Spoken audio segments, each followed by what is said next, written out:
Hello दोस्तों, metabolic syndrome से परेशान लोग यानी बीपी, शुगर, कोलेस्ट्रॉल की बीमारी से परेशान लोग यदि हेल्दी वे में वेजिटेरियन खाना पकाएं तो उनकी हेल्थ काफ़ी इंप्रूव हो सकती है और वो बहुत सारी तरह के मेटाबॉलिक प्रॉब्लम से खुद को बचा सकते हैं। आज के वीडियो में कुछ यूजफुल टिप्स के बारे में हम बात करेंगे जो मेटाबॉलिक सिंड्रोम वाले पेशेंट्स को फॉलो करनी चाहिए यदि वो अपनी हेल्थ को बेटर बना सकते हैं, खासकर वेजिटेरियन खाना खाना या बनाने के संदर्भ में। टॉपिक पर जाने से पहले जो लोग हमारे चैनल पर नए हैं मैं रिक्वेस्ट करूंगा कि चैनल को सब्सक्राइब करें। हमारे चैनल का पर्पज़ है हेल्थ एजुकेशन के द्वारा लोगों को हेल्दी बनाना। इस मिशन में आप हमारे सहभागी बन सकते हैं। चैनल को सब्सक्राइब करके हमारा सर्वेज बताते हैं कि हमारे चैनल को देखने वाले 80-85% लोग वीडियोस को देखते ज़रूर लेकिन चैनल को सब्सक्राइब नहीं करते। आपका ये छोटा सा स्टेप हमारे चैनल को बहुत इंकरेज करता है और ये दूसरे लोगों तक पहुँचने में हमारी मदद करता है। यूट्यूब के एल्गोरिथम को रियलाइज़ होता है कि ये वीडियो कंटेंट लोगों के लिए यूज़फुल है तो वो उसे ज़्यादा प्रमोट करता है। इसलिए आपका ये छोटा सा मदद लोगों को हेल्दी बनाने में काफ़ी मदद कर सकता है। टॉपिक के दौरान कुछ इंटरेस्टिंग साइंटिफिक फैक्ट्स, कुछ प्रैक्टिकल यूटिलिटी की बातें और कुछ साइंटिफिक स्टडीज़ के बारे में आपको बताऊंगा, इसलिए बने रहिए हमारे साथ एंड तक। चलिए शुरू करते हैं हमारे साथ हेल्थ का सफ़र।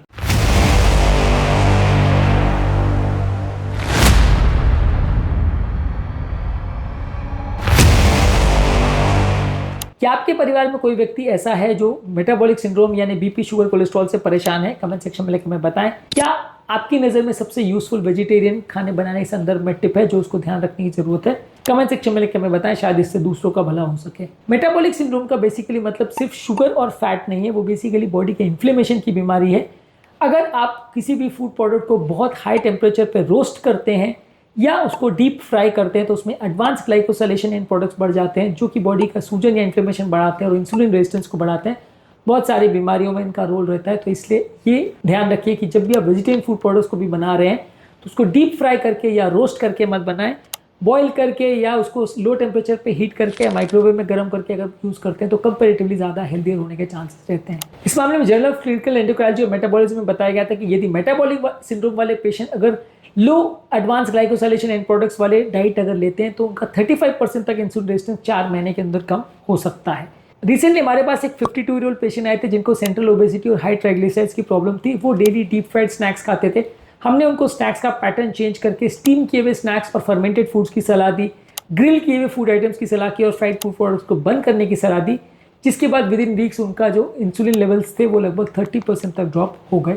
इसी तरह से आप जो भी चीज़ को बना रहे हैं उसको स्लो कुकिंग करिए और स्टीम करिए, वो उसकी मेटाबॉलिज्म को बेटर करता है, उसके अंदर ऑक्सीडेटिव स्ट्रेस बढ़ाने वाले तत्वों को कम करता है, उसके पॉलीफिनॉल्स को ज़्यादा अच्छा प्रिजर्व करता है। इस मामले में 2020 में फूड एंड फंक्शन जर्नल में एक आर्टिकल पब्लिश हुआ था जहाँ पे बताया गया था कि यदि आप वेजिटेबल्स को अगर स्टीम करते हैं तो 90% चांसेस है कि उसके पॉलीफिनॉल्स प्रिजर्व रहते हैं, और यदि आप उसको हाई टेम्परेचर पे हीटिंग करते हैं या उसको अगर आप फ्राई करते हैं तो उसका पॉलीफिनॉल्स 30% तक ही बच पाता है। इसके अलावा आपको ऑयल को रीहीट करके या रीयूज नहीं करना है। अगर आप ऑयल को रीयूज करते हैं तो उसमें एल्डिहाइड्स बढ़ जाते हैं जो कि बॉडी में टॉक्सिन इन्फेक्ट करते हैं और बहुत नुकसान पहुंचा सकते हैं। यदि आप रिफाइंड ऑयल को बार बार गर्म करके खा रहे हैं, जैसे कि स्ट्रीट फूड में अक्सर आपने देखा होगा कि वहाँ पूरी कढ़ाई काली हो जाती है और उसी तेल से वो बार बार बना के आपको खाना सर्व करते रहते हैं, तो ये रीयूज किया हुआ ऑयल बहुत ज़्यादा बीमारियां लेके आता है, इसलिए इसको अवॉइड करिए। इसके अलावा कोई भी खाद्य पदार्थ को बार बार यदि आप रीहीट करके भी खाते हैं तो उसमें ऑक्सीडेटिव मार्कर्स जैसे कि मैलिनल्डिहाइड बढ़ सकता है जो कि आपके मेटाबॉलिज्म को अफेक्ट कर सकता है और बॉडी में इन्फ्लेमेशन बढ़ा सकता है।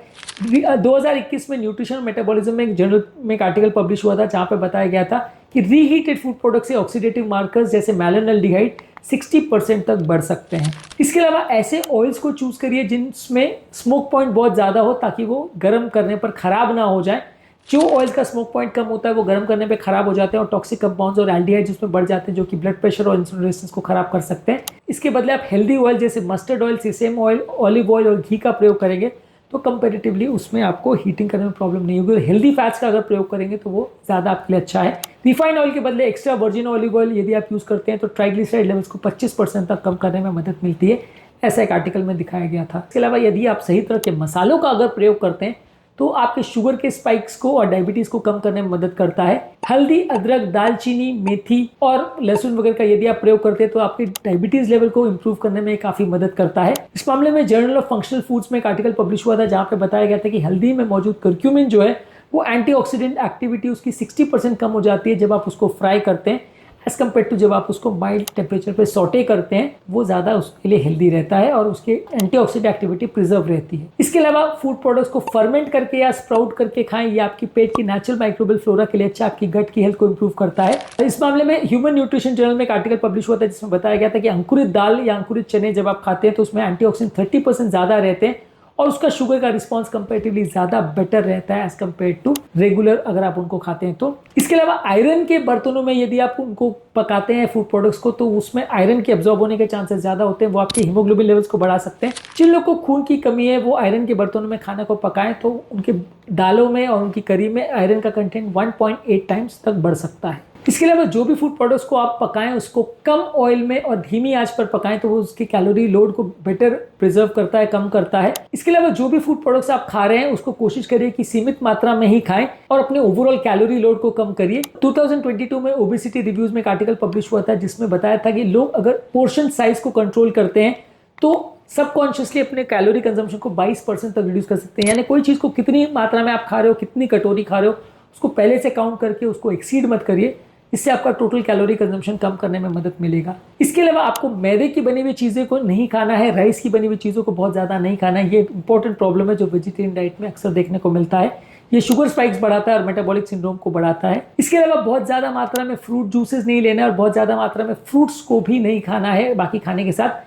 ये अगर आप स्टार्च के साथ बहुत ज़्यादा मात्रा में फ्रूट्स को कंबाइन करते हैं तो वो वजन को बढ़ा सकता है। इसके अलावा यदि आप फूड प्रोडक्ट के साथ अगर नींबू या विनेगर का प्रयोग करते हैं तो वो ग्लाइसेमिक इंडेक्स को कम करता है और आपके शुगर लेवल्स के स्पाइक को कम करता है। तो खाद्य पदार्थों के साथ आप नींबू या विनेगर का प्रयोग कर सकते हैं। दालों और चने को लो टेम्परेचर पे यदि कुक करते हैं तो वो उसमें रेजिस्टेंट स्टार्च बनाता है जो कि आपकी पेट की हेल्थ को इंप्रूव करता है। तो लो टेम्परेचर पे कुक करके ठंडा करके फिर उसको खाएंगे तो वो ज़्यादा रेजिस्टेंट स्टार्च बनाता है, वो आपके लिए ज़्यादा हेल्दी है। इसके अलावा दालों को और मसालों को बहुत ज़्यादा रोस्ट मत करिए, नहीं तो उसमें एक्रेलेमाइड बनता है जो कि बॉडी का इन्फ्लेमेशन बढ़ाता है और ये आपकी हेल्दी नहीं है। इसलिए मसालों को और दालों को बहुत हाई टेम्परेचर पर रोस्ट मत करिए, वो आपके लिए नुकसानदायक है। इसके अलावा आपके खाद्य पदार्थों में लौकी, मेथी, भिंडी और ज़्यादा फाइबर वाली चीज़ें और शुगर को कम करने वाले खाद्य पदार्थों का ज़्यादा प्रयोग करिए।